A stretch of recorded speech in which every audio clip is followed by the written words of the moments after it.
Okay, so quick question for you. If I asked you to describe the room you're in right now, you probably talk about three things. Oh, yeah, instinctively. Yeah, You've got height, width, and depth. exactly. Up, down, left, right, forward, back. It's the box we live in. It feels, well, it feels absolute. It's the entire framework of our experience is how we, navigate the world. But the source material we're diving into today, it basically says that intuition is, if not a lie, then a massive oversimplification. The huge one. And we're not just talking about, like, a fourth dimension lurking somewhere. We're talking about serious modern physics suggesting our universe could have 10, 11. Or even 26 dimensions. 26?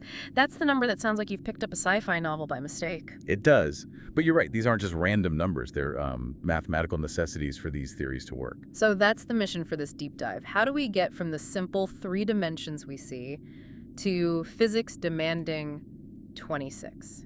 We're going to unpack why the math breaks down, what a curled up dimension even is. And why gravity might be the clue that reveals all of it. I think we have to start by just acknowledging how limited we are as humans. Absolutely. Our brains evolved to survive on the savannah, right? To spot a lion in the grass. We didn't evolve to visualize 11-dimensional hyperspace. We're survival machines, not reality detectors. Exactly. Our senses show us what's useful, not necessarily what's fundamentally true. Okay, so let's start with the classical view. The world of Newton. We have our 3 spatial dimensions.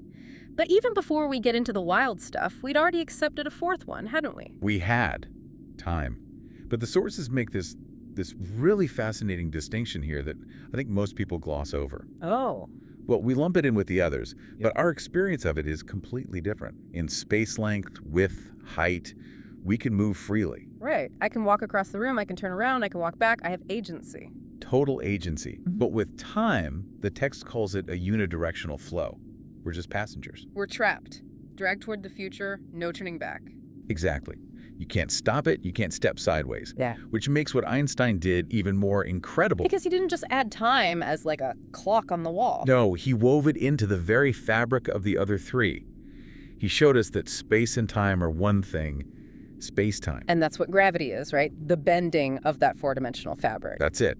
So for the classical world, the world that gets us to the moon, we live in a 4-dimensional universe. Okay, so that's our baseline. 4 dimensions. It works. It's solid. So why break it? Why did physicists start looking for dimension number 5, let alone 26? Because that 4-dimensional model, as great as it is for big things like planets and galaxies, it fails miserably. When you look at the tiny stuff. The tiny stuff. When you try to use it to describe quarks and electrons, the math just, it falls apart. And when you say falls apart, do you mean it's just a little bit off? I mean, it gives you impossible answers.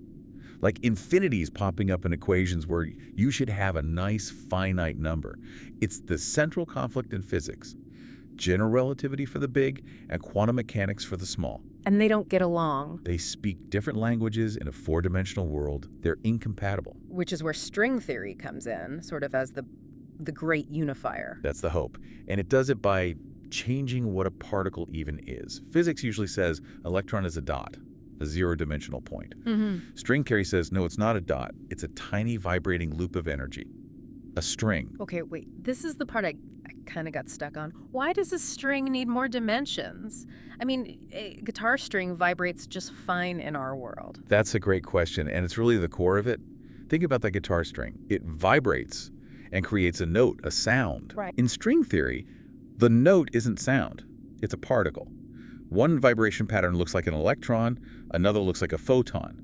But to make all the different notes, all the particles we see in the universe, the string needs, well, it needs more room to move. More directions to vibrate in. Exactly. And 3 directions, up, down, left, right, back, forth, it's not enough. The math shows the strings are too constrained. The equations only stop producing nonsense when you give them at least 10 spatial dimensions to dance in. So the extra dimensions are like elbow room for the math to work. That's a perfect way to put it. They're the degrees of freedom the equations demand. But then you hit the big obvious hurdle. If there are 6 extra dimensions in this room with me right now, why can't I see them? I can wave my hand around, I don't bump into the 5th dimension. Well, this is where we get the idea of compactification. The sources say these extra dimensions are likely curled up. The text used that telephone cable analogy from Brian Greene, which was really, really helpful. It's the best one. So imagine you're standing on a road, and a mile away you see a telephone cable stretched between two poles. What does it look like? It looks like a line, a one-dimensional line. Exactly. It has length, but from your perspective, no thickness. But if you were an ant crawling on that cable... Ah, okay. Then I'd see it's a cylinder, it's round, there's a whole other dimension, the circular part, wrapped around it. Right. An ant can walk along the cable, that's the big dimension, but it can also walk around it, the curled up dimension. It was always there, you were just too big and too far away to see it. So string theory is saying our universe is the cable. In a sense. The three dimensions we know are the long, unfurled ones. But at every single point in space, there are these other dimensions curled up so small, billions of times smaller than an atom, that we just pass right through them. But the strings feel them. The strings feel them. They vibrate through them. That is such a wild mental image. It's like we're giants stumbling through this incredibly complex geometry. We're just too big to notice. But just when I thought I had a handle on 10 dimensions, the sources throw us a curveball? Yeah, the math, it kept evolving. We get M theory and bosonic string theory, and suddenly the numbers jump to 11 and 26. Why? Was it just, hey, 10 didn't work, let's try 11? It was less about failure and more about unification. See, in the 90s, there wasn't one string theory. There were 5 different versions. That's not great. If you're pitching a theory of everything, you probably shouldn't have 5 of them. Exactly. It was a bit of an issue. Then a physicist named Edward Witten realized these 5 theories were actually just different views of one single deeper theory. M theory. M theory. But for that theory to tie all 5 together, the math required one more spatial dimension, which gets us to 11 total. Okay, so M theory is the parent. What about 26? That one feels like a real outlier. That comes from bosonic string theory, which was actually the very first version. It's simpler. It only deals with force particles, like photons, not matter. And for that very specific, more basic mathematical structure to hold together, you need a whopping 26 dimensions. It really just underscores that these are mathematical predictions. Yeah. They're what the equations need to not break. Exactly. But that brings us to what I think is the most tangible part of this whole thing, because so far it's been pretty abstract. But there's another theory that suggests these dimensions might not be small at all. They could be huge. It could be huge. Okay, this is the Randall-Sundrum model.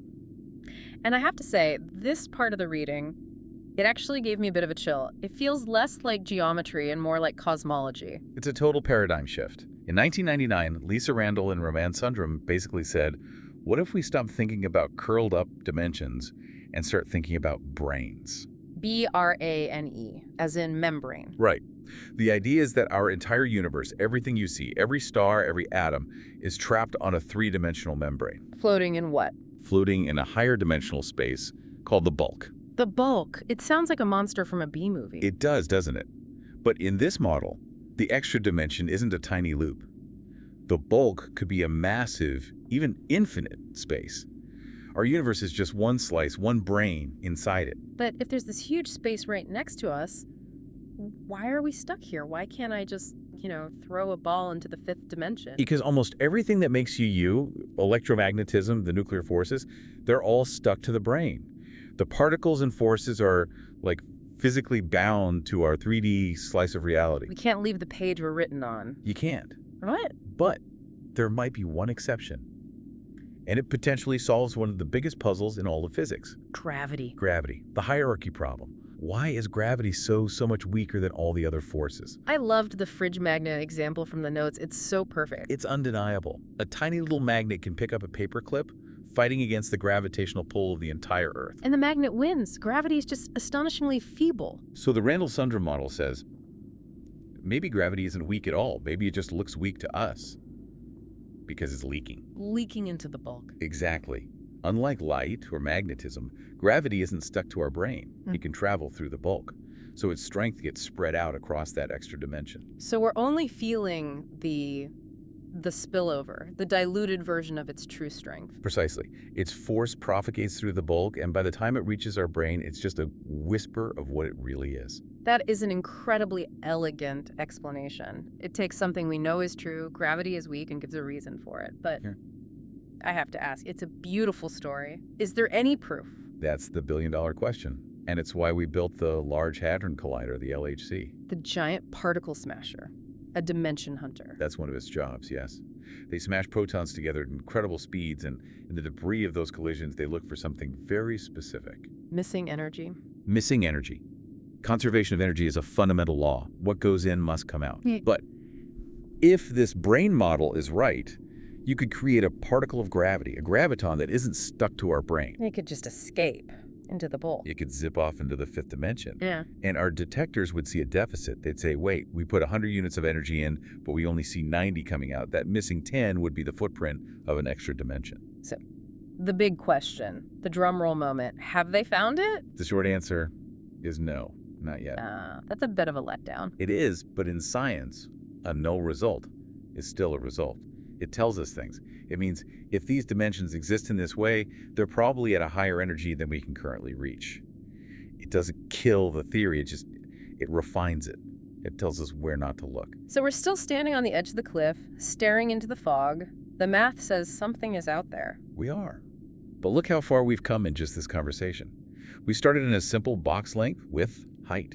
We realized time is a one-way street. Then we zoomed in and found tiny strings that need 10 or even 26 dimensions just so the math doesn't break. And then we zoomed all the way out to realize our entire universe might be a single sheet of paper floating in a 5D void.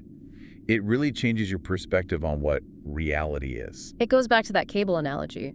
We're still the person a mile away seeing a line.